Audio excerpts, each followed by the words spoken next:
Welcome to Mind, Body, and Soul Awakening, a show where we celebrate resilience and inspire transformation. Our guests share their stories of how they overcame a traumedy and turned it into a triumph. I am your host, Stars Tina. Get excited and let's have some fun.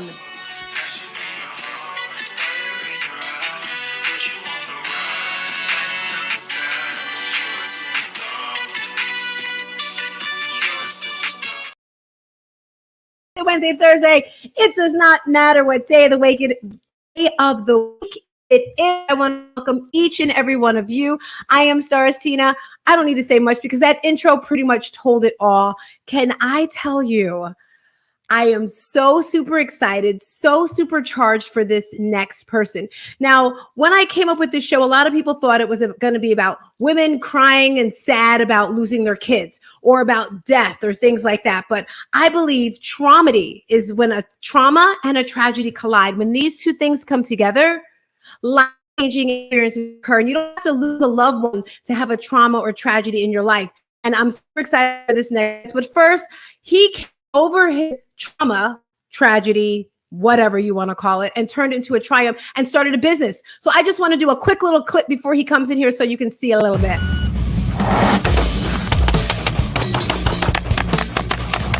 Self-defense is way more than just knowing how to pull the trigger on a pistol or thinking you can fight with your hands. Self-defense really comes down to preparation and readiness. Si vis pacem parabellum. If you want peace, prepare for war. You know what to do. You know how to protect your money, but how do you protect your family? That's what this is all about. This is about understanding what it is to actually get a little violent. This course is going to be about you learning how to use your firearms and learn what it is to actually fight with them, not just poke holes in paper.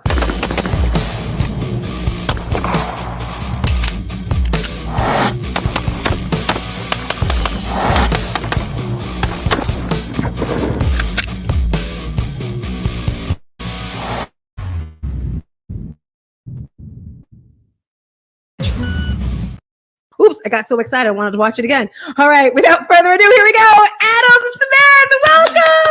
What's up, Tina? How are you? Hey, so first of all, thank you. Nervous excitement. Is there a difference? I don't know. I'm just super excited. If you guys don't know, I met this gentleman a few months ago at an event. And after the event, everyone was sitting at the table talking. And I'm that person that I'm not going to say I like to start a anything, maybe it's controversial, I just love it. And he would say something, we were going back and forth, and it just showed growth. So tell a little bit about my show and tell us briefly, because I want to get into the nuts and bolts of business and, targets and goals, but trauma, tragedy, what was the biggest trauma you had in your life and how did you overcome it? Let's just jump right into it. That's an interesting question because I think a lot of people want to look at their life and want to see one specific piece or one specific incident that's a traumatic experience of their life that they have to overcome. The reality is that a lot of times there's not one specific traumatic experience that is the culminating piece. And I think that everyone is constantly looking for that one thing to overcome. For me, it wasn't just one thing. It was a multitude of things. It was a multitude of different experiences, a multitude of different life experiences that built up to the point when I was ready to not be alive anymore. And so, for me, it wasn't necessarily one traumatic experience. It was a lot of different experiences that stacked. And we could go through a laundry list of all of them, but none of the individual experiences truly matter to the extent that we want to put the importance on them. For me, the biggest thing for me was what happened on the back end. So a lot of times we let that trauma define who we are. We let our job define who we are. We let the people around us define who we are. We let all these different interactions and experiences and stuff define who we are. And that makes us our identity. And then we lose our identity at some point in our life. And that's when we hit the bottom. And so for me, my big piece was basically stepping away from the military after around 17 years of service and losing my identity, losing my purpose in life, and having no mission to fulfill. And that wasn't a singular traumatic experience. it was an overwhelming sense of loss across the board, on top of all the other traumatic experiences of my life. And when you stack them all together, you get to this point where you kind of sit in this place of helplessness and hopelessness, and the only thing you can see is the darkness of the hole that you're in. And so for me, that was the piece. And it led me to a really bad place. It led me to writing my suicide note and put a pistol in my mouth. And, you know, the fact is the only reason why I'm still here, by God's grace, is that I was so drunk when I did it that I passed out before I could pull the trigger. And I came to with my fiance walking through the back door. And when she walked through the back door, I woke up, and I had a gun in my hand. It was a Wednesday. At this point, it was Wednesday evening. There are booze bottles everywhere. My suicide note's on the table, so have to hide the suicide note. And I'm quote playing with my gun. So she walks in, and all she sees is that I've been drinking all day, and I have this gun in my hand that I'm playing with. I mean, it's a Wednesday. This is what we do, right? This is we do this on Wednesday. We have beers and we clean our guns. This is a Wednesday. And so that led to a confrontation between she and I. And she didn't know. I never told her. In fact, I hid the suicide note. She didn't know. She didn't know until I was having a conversation about this with a bunch of guys that I was mentoring in a men's group. And then she overheard the conversation I was having with these guys as I was telling them the story. And after that phone conversation, that phone call, she came to me and said, I never knew. And so that was the piece for me. That was the bottom of the barrel moment. I want to tap into that bottom of the barrel moment, because men, you are definitely a man's man. Like, if you look in a dictionary, man, I want to know what it feels like, because when I say man's man, it's like guns, fire, fighting, drinking. That's you. That's Bourbon, you. Cigars. Exactly. You know, yeah. I was going to say mustache, beard. So I want to know what it felt like, because in my eyes, someone that's like, man, you don't feel any pain ever. It's just like you can withstand anything. So what did it feel like? I want to know at that moment when you actually, I mean, I picked up a gun once and I was like, wow, this is scary. But to actually, and I should have said at the beginning, you know, there might be some F-bombs or whatever here. It might be a little deep, but to actually put a gun in your mouth, did you put your teeth on it? I want some details. I know this sounds morbid and weird, but what I remember from it, Tina, is what I remember is literally just as tasting the metal. That's the last thing I remember. That's the last piece of memory I have from that morning. Wow, you know what? I really want to go ahead. No, and then the rest of it's just me being passed out. Like, I don't remember anything the rest of the day. The next memory I have is my fiance walking through the back door. So the next question I really want to ask, but I don't want to ask, but I'm going to ask anyway. Yeah, go for it. God, like, do you think God saved you? What are your thoughts with that? Because a lot of people say, well, that was God. You know, I would say that I believe in a higher power. I believe in God. I'm a very spiritual person. And so, there's a lot of instances in my life where I should be dead. Bad decisions that I've made, battling my own demons internally. There's a lot of moments in my life that I should be dead, and I'm not. Why am I not dead? I don't know. So the only thing I can put it up to, when we have a lack of knowledge of the reasons why we are where we are in our life, understanding that we literally are the sum of the choices that we've made up to this point in our life. So where we are is definitively on us. And also why I'm not dead in those moments had to be something watching over me. Like, there's no Definitely. question.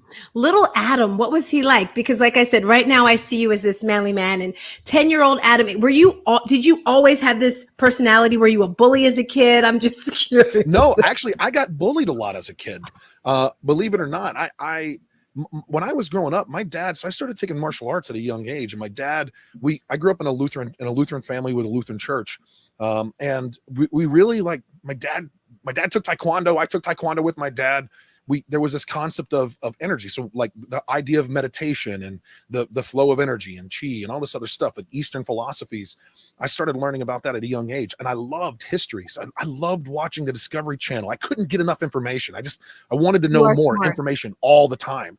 And so I didn't really fit in. Like, I didn't really fit in with my peer group, because they put importance on other things. Plus, like, we didn't have a lot of money growing up.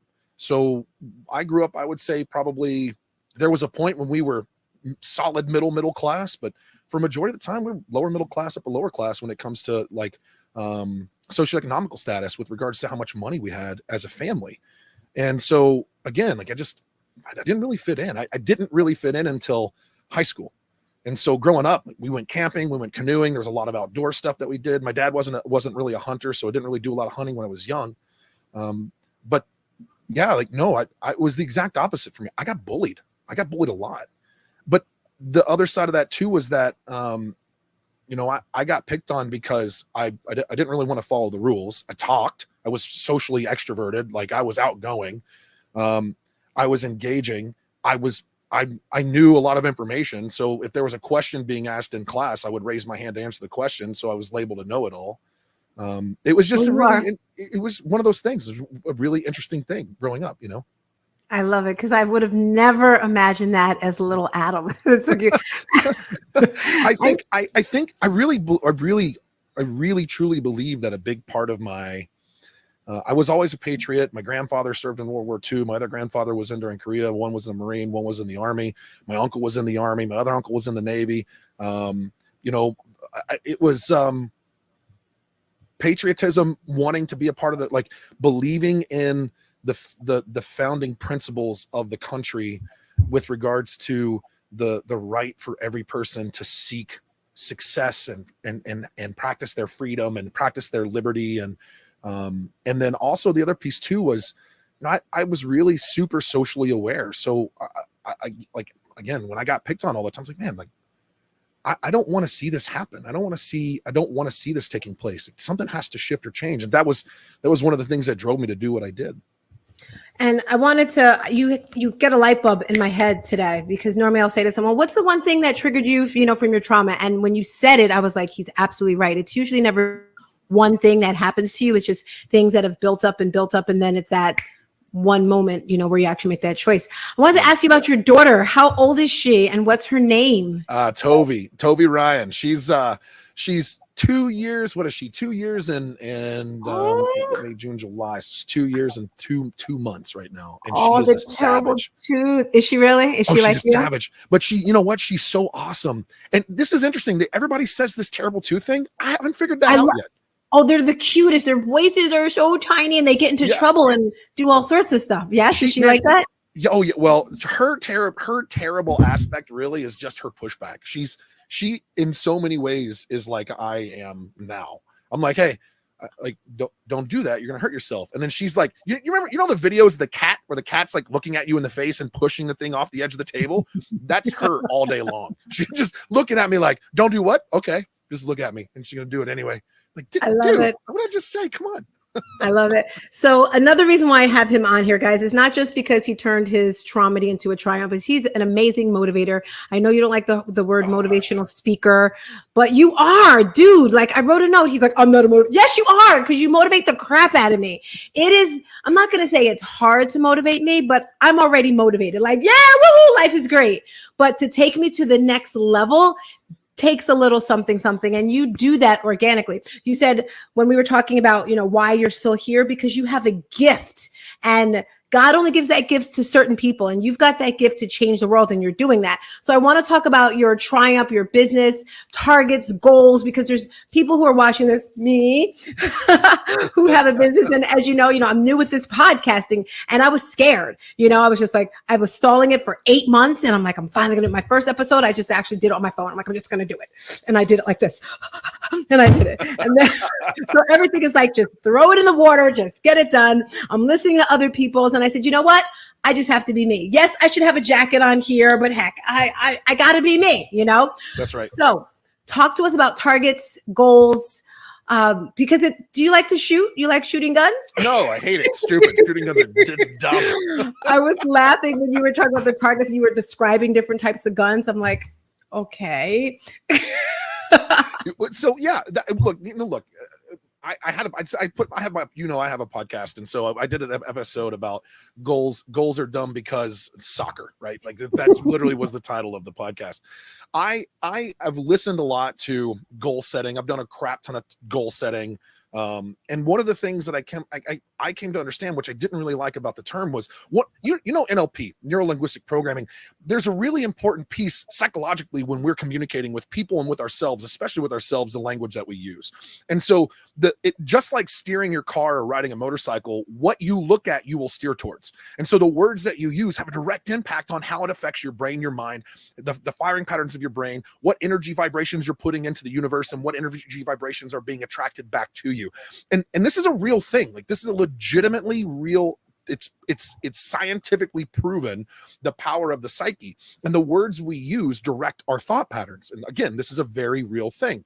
We can measure it with very special neurological scientific devices that, anyway, we won't go down that route. But what I got to an understanding was, man, this concept of setting goals, and I hated it. I hated the conversation because let's go set a goal. I'm like, I hate soccer. Quit using the term around a sport that I thoroughly dislike. And I don't like soccer for so many reasons. The biggest reason why I don't like soccer is you have all these pompous, arrogant jackasses run around on a field, and as soon as someone brushes them, they flop on the ground and act like the world is ending, and oh my God, I've broken my leg, and then the yellow card comes out and they hop up like nothing happened. And I'm like, dude, you know what? You should get a yellow card for being a bitch. Like, you should be a yellow card for laying on the ground, flopping around like a weak ass. But I hate it. I hate it.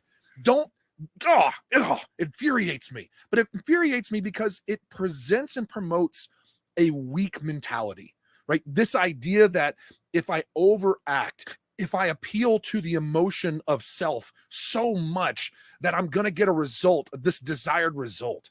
And in soccer, if you think about goals, think about how excited not only the players are and the coaches, but think about how excited all the fans are when they score a goal. They get so excited. You're playing a 90 or 120, it's like 90 to 120 minutes. I can't remember how long the daggone soccer games are.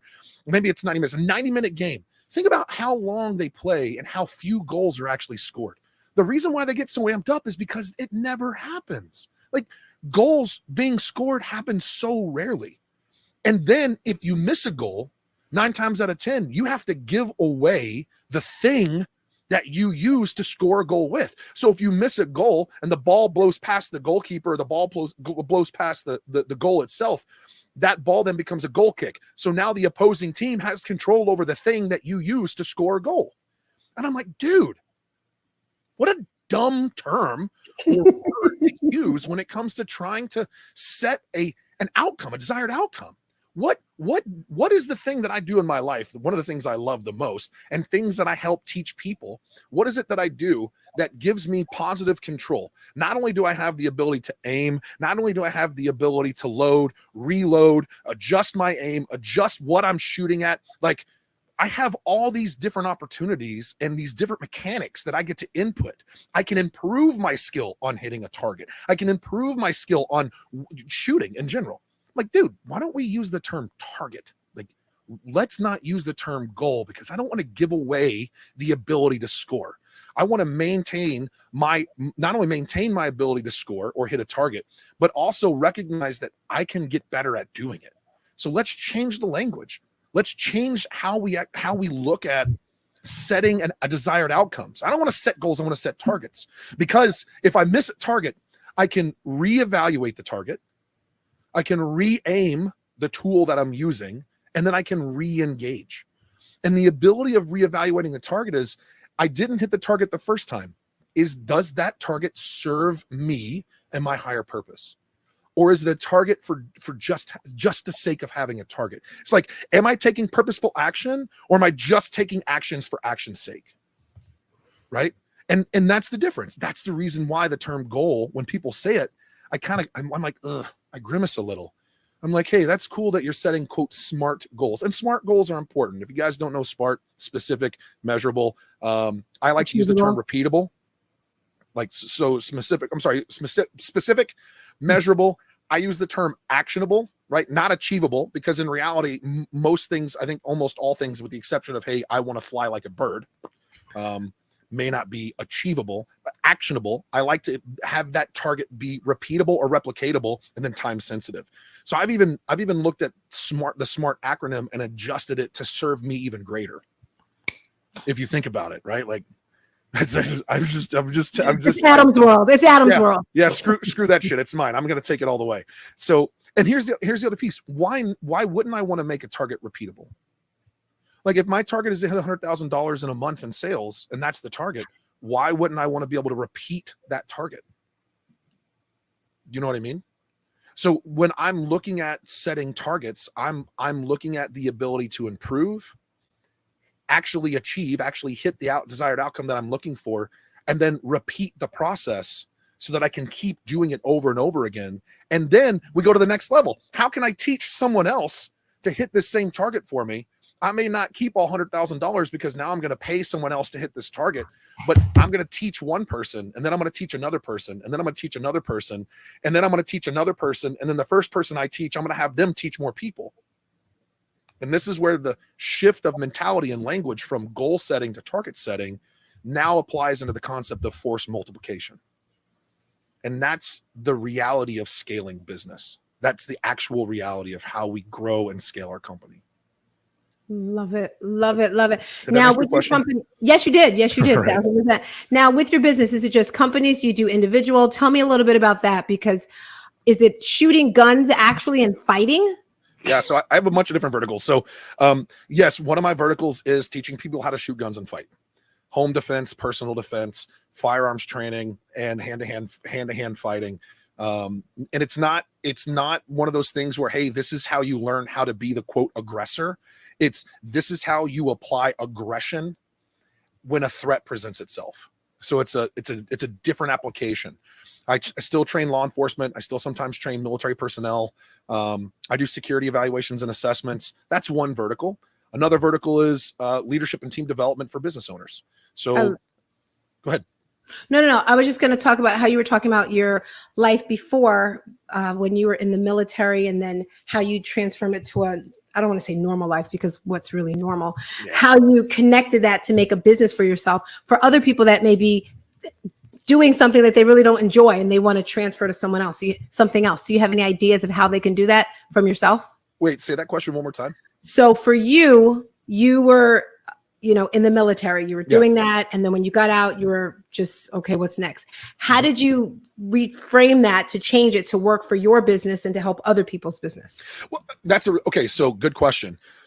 One of the principal issues I had in 2021 was I had stopped doing shooting and fighting training in general. And I was using it as a tool for personal development. And the way we use it as a tool in personal development was specifically what I was talking about, this concept of setting targets, not goals, and then teaching people the ability to focus their power, focus their effort, right? And when we talk about focusing power and focusing effort, we can use different types of firearms to demonstrate what that looks like. Different tools for different tasks, different tools for different targets.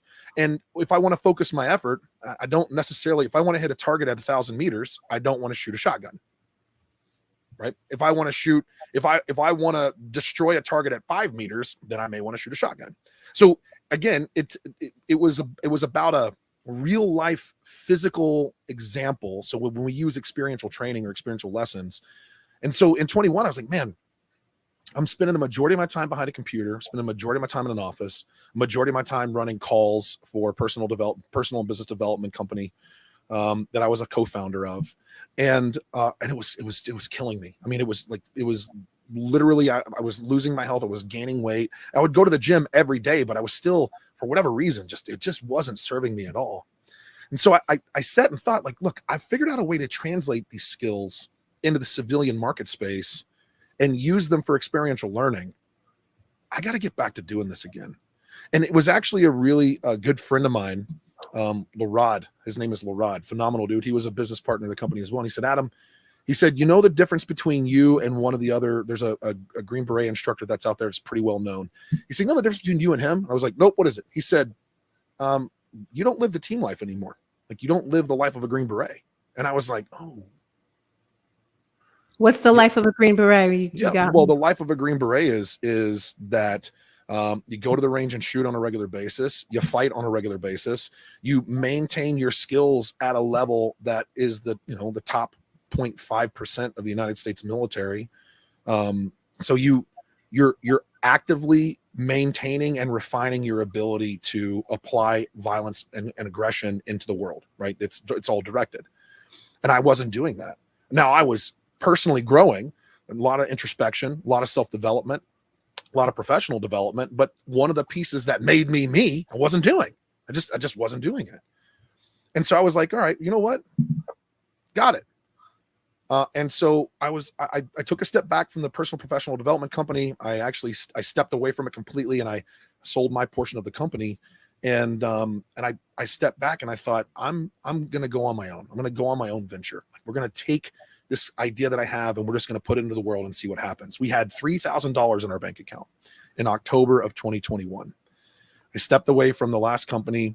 The sell of my shares of the company had a projected timeline of something like 24 months or something along those lines, or 36 months for return. And so I wasn't going to realize any of that capital in short term at all. So we had $3,000 in the bank account. My daughter was 6 months old. and I would step back and I was like, well, got to hunt, got to feed the family. How do I do this? And so literally, again, some higher power looking out for me, right opportunity, right moment. I was at a shooting range in South Carolina. We were out, was supporting a nonprofit, and they had a bunch of big time donors that were there that were participating in this experience. And it started raining, and I had my rain jacket on. I had my cell phone in my front pocket.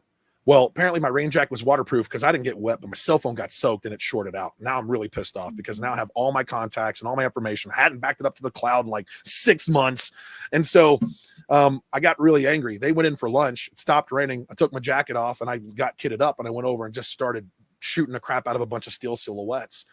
And like 5 or 6 people came out from lunch. And one of them, who is now one of my clients and close friends, he came out and he said, I want to do that. How do I do that? And I said, well, it takes, lots and lots and lots of ammo and lots of time on the range. And he was Is it a cool feeling, even though you're not shooting an actual person? Like, what do you get at it? It just seems like you're just shooting a piece of paper. Like, so I want you to imagine, what's the things, Tina, what's the one thing that you do that everything else disappears in your world? Like you're just solely focused on that one thing. When I'm doing some type of intense workout. Yeah. So when you're doing an intense workout, you're so focused and present in the moment that nothing else exists in your world. When I'm shooting, it's the same thing. I'm so present in the moment when I'm shooting that nothing else exists in the world. Like, would you say it's orgasmic? I wouldn't go that far. I wouldn't say it's orgasmic. I would say cathartic, meditative. I would say centering. I would give it a lot of those. I wouldn't say it is an orgasmic experience. Right, not that much. Well, I did some workouts. The workouts are just like, oh, I just. I wouldn't go that far, but it's a lot of fun. Okay, but so that piece. So what I was like, hey, all right, how do we do this? So he came out. We had a conversation. Like I said, we had $3,000 in the bank account. By the end of January 1 from October, we closed right around 100 grand. In 45 days. And then right around October or January 1, January 5, somewhere in there, we closed close to another 100K. And so we went from $3,000, not knowing how we're going to feed the family, to saying, fuck it, let's go. And literally closing more business personally, and more income personally than I had taken from the previous company. And the previous company, we had done more sales, significantly greater than that. But we reinvested the money back into the company, right? Okay, so someone's listening to you right now and they're like, $3,000, okay, I have $3,000, I have a dream. Now, did you have a plan? Did you see someone else do this? Did you just trust in yourself? Because I'm not saying it sounds crazy, but you have people that like, you must have definitely trusted yourself. Did you see it? Did you visualize it? Or please tell me, because there's people who's listening and they're like, well, I can start a business and I can do that. But then, they don't have that heart. What are your thoughts? So for me, it was no, I didn't have a plan. I had an idea. Right. And let's put this out there too, because this is really important. Entrepreneurship and starting your own company is not for everybody. It's just not. Not everybody's built that way. It's not good or bad. If we talk about just the facts around it, some people's characteristic traits, they're not super high level risk takers. I'm as high of a risk taker as you can get. Like when it comes to my characteristics. Have you been skydiving? I have. Okay. Yep. I've swam with sharks. I've been skydiving, like swim with sharks with no cage. I've been skydiving, like bungee jumping, downhill mountain bike racing, dirt bike racing. You name it. If there's an adrenaline dump, I've done it. Right. It's crazy. So it's not for everybody. One, two, some people want to have a pre-established plan that they execute prior to execution. I don't work that way. I like to sell into a problem and then solve the problem in service on the back end. Because the thing is that, and again, I also know myself pretty well at this point. So I know that I can sell myself into a problem, but then I surround myself with people that are phenomenal at setting up systems and processes to provide service provision on the back end. I love it. You started my next question. I had one, and then it was two, and I was like, no more, but we're going to do this quickly. I want you to talk about the back end. I think a lot of military people talk about that a lot. And then I want you to talk about collaboration, because I guess Ramon invited you to the event. So if you can talk about those two things, because I think they're really important for people. The back end, as far as what specifically? Is there something specific you want to talk about? So I think, again, this is just me thinking, some or most military people think backwards, where, for example, if I'm going to a trip, I'll plan, okay, I have to pack this, I have to pack that, I have to be to the airport at this time. But then some military people say, okay, the flight leaves at this time, so then it's like they work backwards. Yeah, we call it backwards planning. So if you, again, we come back to personality traits and characteristic traits, right? This is actually beautiful, because I just brought on a new tool into my business development stuff and my leadership development stuff. It's a personality assessment. It literally right now, as far as all the research I've seen and all the information I've seen, this particular personality assessment has a statistically provable 93% level of accuracy, which is kind of crazy. But the fact is that some people are they think from the now into the future. Some people think from the target back to the now. And so for us in the military, one of the ways that we talk about mission planning is we start from the target and then work back. So sorry to cut you off, but I get brain freeze. You said something in your podcast. You were like, if your butt doesn't swell or something, it's not big enough. Yeah, if your butt doesn't pucker. Yeah, if your butthole doesn't pucker, it's not big enough.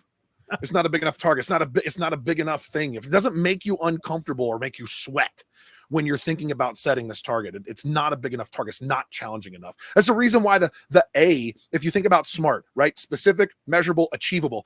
I don't like that particular term, because it's very simple. Look, maybe my target is I want to lose 10 pounds. So I want to move away from where I am, right? In reality, if I go from here to here, even if I don't lose 10 pounds, if my target is, hey, move away from the pen, I'm going to move away from the pen. Have I done that? Yeah, 100%. So is that an achievable target? Yes. Does that make me uncomfortable? No. But if my target is, hey, the only way to move away from this pen is to run a marathon. You're like, ooh, that's hard. I don't like running. Hurts my knees, right? I don't like that. I don't want to do that. So it's one of those things where when we set these targets in the military, do mission planning, we target first and then backwards plan to where we are now. And so what's the desired outcome? And then where's our starting point? And the reason why we do the backwards planning is because one of the principal pieces is the actual product on the back end of planning. If we don't backwards plan and we don't have a hard set time from when we want to kick off, we can spend the rest of the time making a perfect plan. And there's a problem with this idea around having a perfect plan. Do you remember what's the one thing you have to do to have a perfect plan? Do you remember what it was? No. We talked about it at the BWC event. Something you must have to have no plan. I don't know. It's one thing. There's one thing you have to do. Fail? To have a perfect plan. Nope, nothing. You have to do nothing. Here's the reason why. We can spend all of our time on creating a plan, and as soon as we execute the plan, we change variables on the field, right? And as soon as we change variables, the plan's no longer perfect, because we have now introduced new things into the plan that didn't exist prior to. And so one of the things that we seek on our is we want a 70 to 80% solution so we can execute. That's the difference. And so in October of 21, we had $3,000 in the bank account, and I had an idea. And in my mind, I was like, that's an executable idea. Let's sell problem. And that's what happened. And then that led to the next step. So then it became, hey, targets of opportunity. Do these opportunities feed into what I want? Do they serve the bigger purpose? Do they actually provide a desirable outcome that feeds my other lines of revenue that I want to, that I'm really doing? If they are, and it's times, how can I incorporate that opportunity into what I'm doing? And if they aren't, then say no. Love it. And let's transfer that to collaboration with, because you said you may not be able to do one thing. You said systems and that sort of stuff. With you, how did you meet Ramon? And Ramon Ray, one of my most favorite people in the entire world. Believe it or not, I got Ramon coming on my podcast on Friday. We're doing. Oh my gosh, are you going to give potty mouth to Ramon? What's that? Are you going to give potty mouth? Oh, Ramon knows me. He knows me. He knows. I met Ramon through Clubhouse, of all things. For those of you who don't know, Clubhouse is a social media audio app that has different rooms. Imagine a podcast, but imagine a podcast in real time. And oftentimes there's an opportunity for direct engagement. That engagement and interaction can lead to a multitude of different outcomes, which is really interesting. But I met Ramon through the Breakfast with Champions morning show. And Ramon and I hit it off. And then Ramon, myself, and another guy, Scott Simons, we collaborated together. So Scott and I collaborated together, and then Ramon wanted to come in, and we all three collaborated together. And then when this conference kicked off, I sent an email to Ramon and I said, I want to support you. How can I support you? Do you need speakers? And he said, yes. And I was like, I'm in. Don't pay me anything. I just want to support you because I love you. You're an amazing person. And when we talk about collaboration, the question you have to ask is, one, is it worth your time? Two, is the person, that person you're collaborating with, do they fit your core values? And do they understand the bigger picture, that big vision going after? Three, how can I be of service? So I don't want to just take, I want to give. How can I provide value? How can I be of service? And then four, the last piece is, will it feed into my other potential lines of revenue? And so for those of you who are listening, like Adam, you just said, how can you be of service? Don't just take, but provide value and give. You're 100% right. And also recognize that selflessness is selfishness, because there's a positive return on the other end. You don't walk the old lady across the street because it's the quote right thing to do. You walk the old lady across the street because it feels good, right? Well, in the same aspect, if I am going to provide value, then I also have to recognize my value on the return. And this was a lesson that I got from Ramon, believe it or not. I knew this information previous to, and every speaking engagement I've ever been to, I've never had a backroom offer. I've not promoted a product. I've not promoted a service. I just showed up and gave every time. And what I recognized was that, one, I was leaving a shit ton of revenue on the table. Two, I wasn't creating the level of impact I wanted to create because I wasn't getting people's skin in the game on the back end. And three, Ramon said to me, he said, Adam, you come and you provide value. He said these words. I'm going to do the best I can to make sure I quote him. He said, you provide value when you show up. You energize people, and you literally demand action because you don't want them to just feel good. You want them to take action. He said, on the back end of that, I asked you, how can we support you? And you didn't consider that for yourself. He said, that's a problem. And I was like, you're right. That's a problem, bro. That's 100% an issue. And so because of that, one of the things I've been doing since that was developing a backroom offer. How can I support people further and get a return on the investment that I put into them in that moment? And I thought it was a really cool and interesting consideration that I hadn't really taken before, because my mind's always service oriented, like service. That's what we did. That's what I did for 17 years of my life in the military. But Ramon helped me shift that focus a little bit, which was awesome. Do you have a community, or if not, just an idea I'm thinking about? Because I know, for example, if you said, hey, join my community, I've seen these places, $7 a month, and then you have like 1,000 people, and being a part of my community, I'll come on a Zoom with you once a week or Facebook Live or whatever, just because the energy that you give, as I said earlier, it's a little challenging to motivate me. And you did, and listening to your podcast yesterday. If you know, you put me on Front Street in Dallas about my weight. So ever since then, I've just been focused. What? Yeah, but what did I ask? How much do I weigh? You don't ask a woman that question. Yes, you do. You do. And what was the best part about it? Like, what was your initial response? You remember? Oh, I came with all excuses why I couldn't give the answer. Yeah, it was actually really beautiful, and you will believe it or not, your response created more impact than my question did. Ugh. For everybody in the room, your response created more impact in that room than my question did, because it literally demonstrated exactly what we were having a conversation about, which was that we all too often put way too much importance around feelings and how we facts. Yeah, and it was so beautiful, and it wasn't set up at all. Like, those of you who are listening, if you were there, it wasn't set up at all. It was spectacular. Well, I think for the moment. it's amazing. You know, you have to stay focused. You have to know your numbers. So at the beginning of this month, I was like, okay, I'm not getting on the scale because we like fight all the time. And then yesterday, after listening to your podcast, I said, Tina, you have to know your numbers. So I got on the scale this morning. It was the exact same. The protein, the fat, the muscle fat, the visceral, like everything was the same, but I wasn't upset. I was like, okay, at least I know my number. Cause I was like, I may have to go to the doctor. Maybe I have some thyroid or whatever. But my point is, what were you about to say? No, that's it. Yeah. No, yes, 100%. That's the best part. Like, holy crap. So look, can I give you an example? Mm-hmm. All right.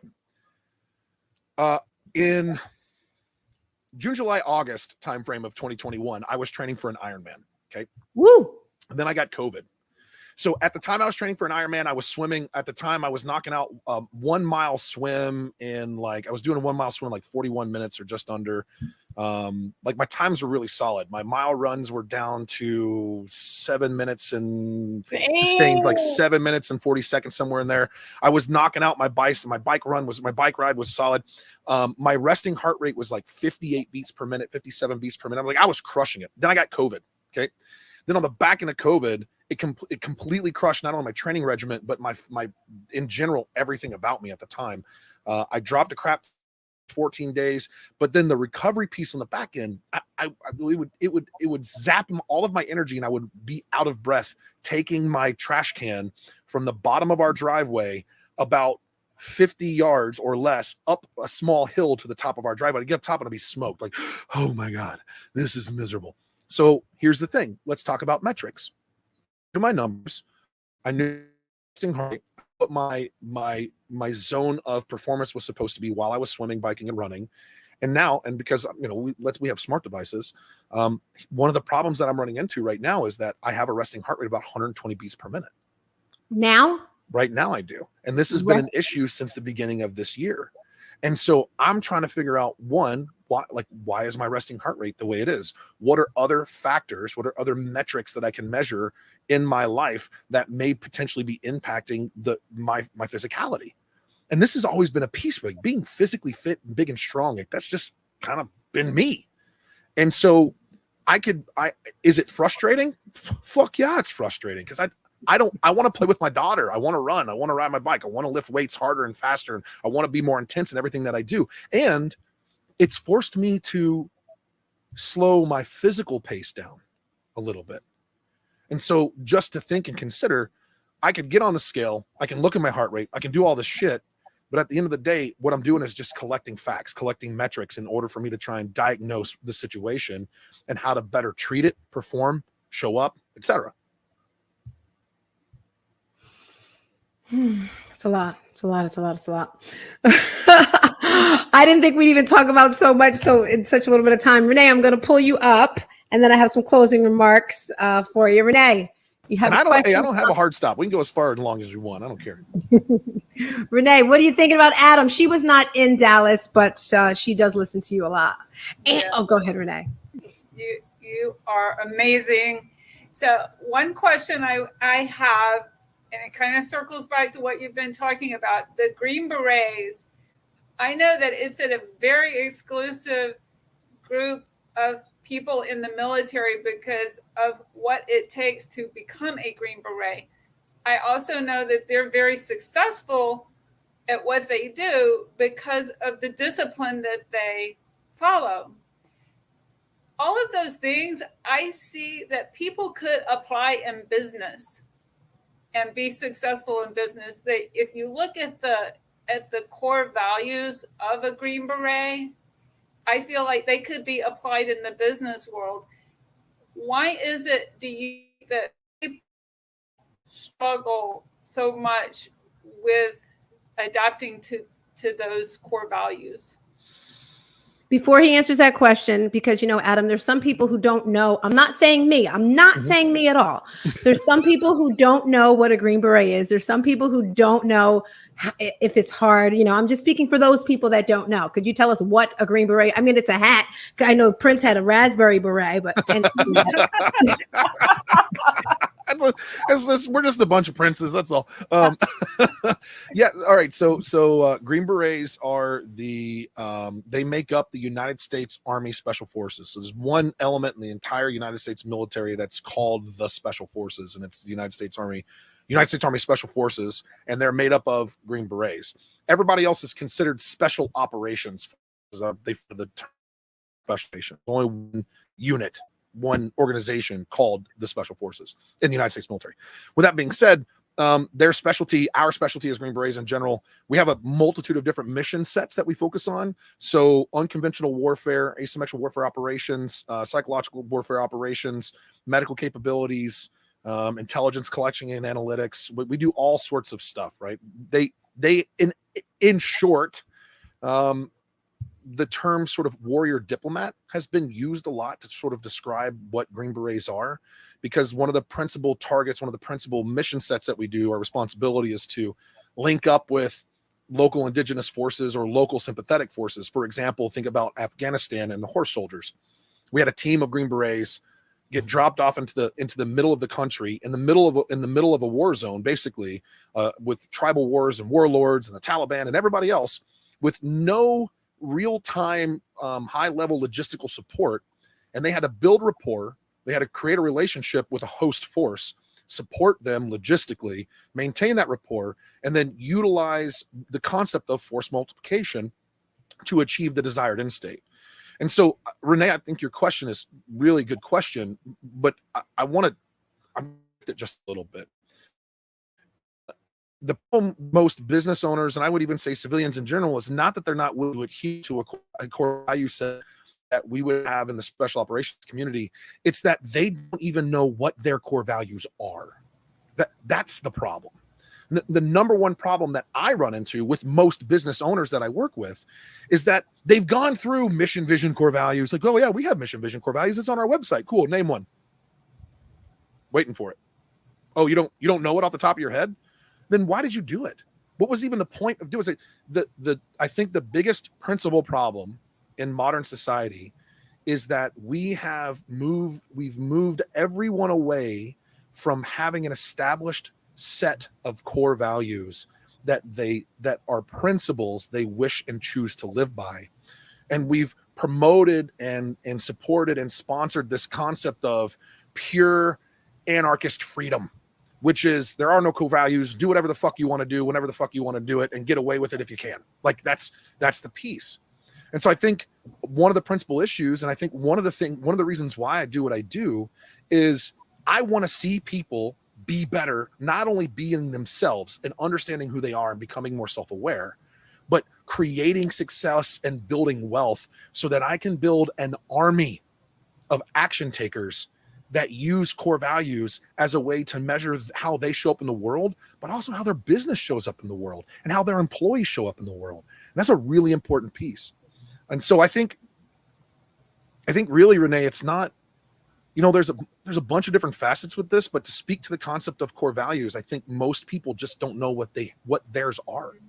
And so they're basically walking through life, allowing feelings to dictate every action that they take, or a majority of the actions that they take, rather than utilizing core values as a litmus to measure how they show up in the world. Now, we could go into hard skills, or maybe some soft skills, like, hey, how do I delegate tasks? How do I task prioritize? Am I a target of opportunity kind of person, or am I a target fixated kind of person? How do I teach someone and train them to be my replacement? How do I force multiply so I can scale my company? How do I create systems and processes on the back end for service provision so that I can have regular client touches that don't require me constantly having to remember to do that? Like there's a litany of considerations that we can take. and a litany of conversations we can have. But the first and foremost biggest issue, in my mind, without question, is the individual's lack of personal identity and a lack of self-awareness to the point where they don't even have their own core values defined.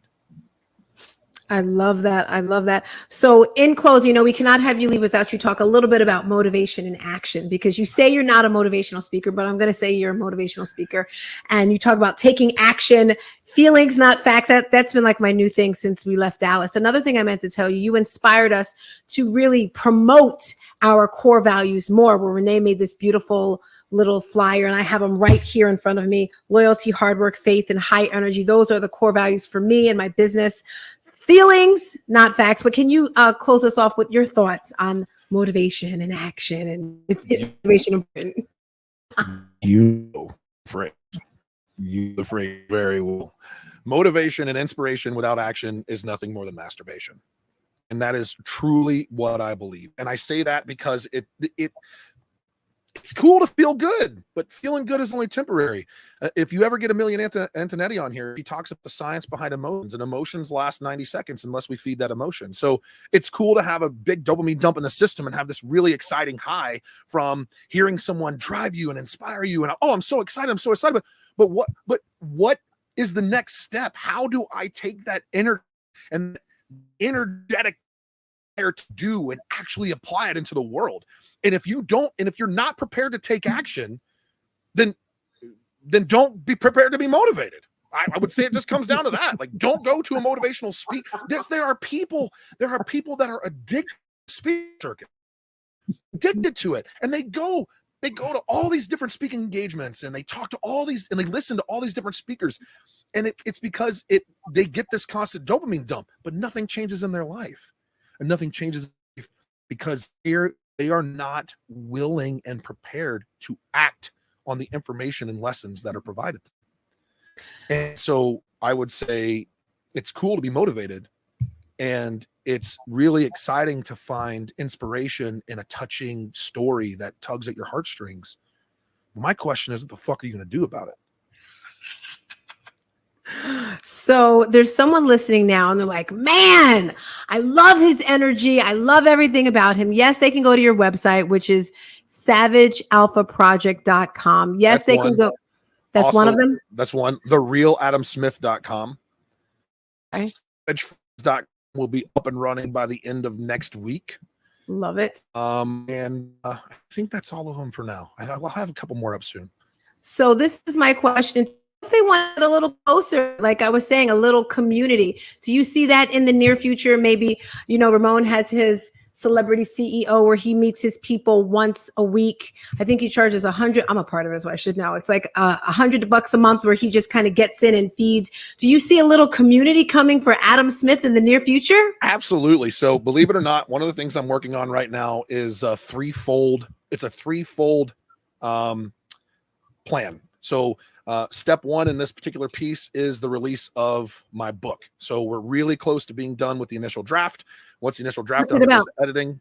What's that? What's the book about? What's the book about? The book is about leadership and mentality. So the book discusses a little bit about my background, but it's on 3 concepts of leadership that I've brought to the military, and I've learned how to translate that into the civilian market for business leaders, which is lead, train, and mentor. And each one of those steps, lead, train, and mentor, have there's a breakdown for each one of those aspects of how to be a sound leader. And then a part of that too is people. Like, so lead, train, mentor. And in the mentorship pieces, do you even know your people? And there's a big piece of understanding people. What are the internal and external motivating factors? How do they find significance in their life and in the world? These are all really important pieces for leaders to understand, because when we communicate as leaders, we have to know how people are going to receive the message. Like, what's the best way for me to deliver this information for them to receive it? That's 1. 2, how do I generate a high level of retention? And 3, how do I incentivize them to take action in order for them to find significance and create success for everyone, including themselves? And so the book focuses on those pieces. And then once the book comes out, also going to be Savage Community that's going to be coming out. So it's going to be called the Savage Alpha Haven't finalized the name yet, but it's going to be around there. Community is going to be very similar to what Ramon's doing, and it's going to be an opportunity to come in, learn some leadership experiences, have some principal conversations, probably do a hot meet once a month with individuals who are having significant problems and spend an hour with them, just sort of digest and break down some information. Oh, you're giving too much now. That's too much. That's a separate program. Oh no, this is the value. Yeah, an hour, 1 hour a month. You get an hour a month for one to come and do one-on-one consult. That'll be part of the offering. It's not going to be once a week or even twice. It's once a month. And then the third part, which is the biggest part, is going to be an experiential learning mastermind. So masterminds are all over the country. People come together, they come and sit in a room and they listen to people talk. The piece that's missing is action. And I want people to take action. I want them to get dirty. I want them to be sweaty. I want them to be uncomfortable. I want them to learn what it is to get back to being that 7-year-old, that 8-year-old, that 9-year-old self again, and have fun in the dirt, in the mud, but also recognize, like, we can seek this shit out. We don't have to wait for someone to cause a problem for us. We don't have to wait for a fire to be set before we step into the weeds. We have the opportunity to be uncomfortable on a regular basis to be better. And so I want to bring experiential learning into the mix. So it will be a unique, very unique opportunity to be a part of it. It sounds like a little retreat. Is it going to be like a 2-3 night experience where they're in the woods and camping and stuff? That's exactly right. It's going to be the idea is for it to be 3 or 4 days long. It's going to be destination themed. And then to be part of the mastermind, you have to go through the experience. Ooh, I love it. Love it. Love it. So Renee, I'm going to go with some key takeaways I have here. Cause I'm just like, this is what I wanted to say before I forget. When your book comes out, please contact me because I would love to support with my entire tribe. By the time you said it's coming out in a few months or weeks? So we'll have I should have the first draft done. The targets have the first draft done by July 4th. And then it'll go to initial edit. So I think more than likely July, it'll probably be mid-August, I think, for release. Okay, so I should probably have this podcast really understand it by then. But I do have a pretty cool community and I want us all to support. And, because I know when the books first come out, you want to buy them right away so you can get that bestseller. So please don't forget to hit me up. And Tina, come on, we're going to sell this book. But targets, not goals. I love that. Feelings, not facts, the core values. That's just so super, close to home. And I'm just so grateful. And like I told you in the beginning, I gotta go. You gotta use the bathroom. It's like, it's time to go to the bathroom, guys. Gonna shut this down. Yeah. I'm hugging you. I can't wait for the next event just for that, that camaraderie, that conversation. Renee, you want to say anything before we get out of here? This has been so awesome. Thank you so much, Adam. And I believe that people listening to this podcast are going to take away that they have the right to seek success. It is their right to go out and achieve success just as much as it is anyone else's. It's their duty. They have a responsibility to themselves, their community, and the world to not only seek success, but demand excellence from themselves, because they're doing the world a disservice when they fail to show up. When they fail to show up and they fail to share their superpower with the world, they're doing themselves and the world a disservice. And it's not just the freedom. I 100% agree. They have the freedom. They have the duty and responsibility to seek success and be better. Yep. Thank you. Thank you guys. I appreciate it. This has been awesome. I just want a little pause because I don't know how they work, but that's a great soundbite. So I wanted to make sure it was enough time after it. I'll figure it out. All right, guys. Thank you so much for your time. Bye. See you guys later.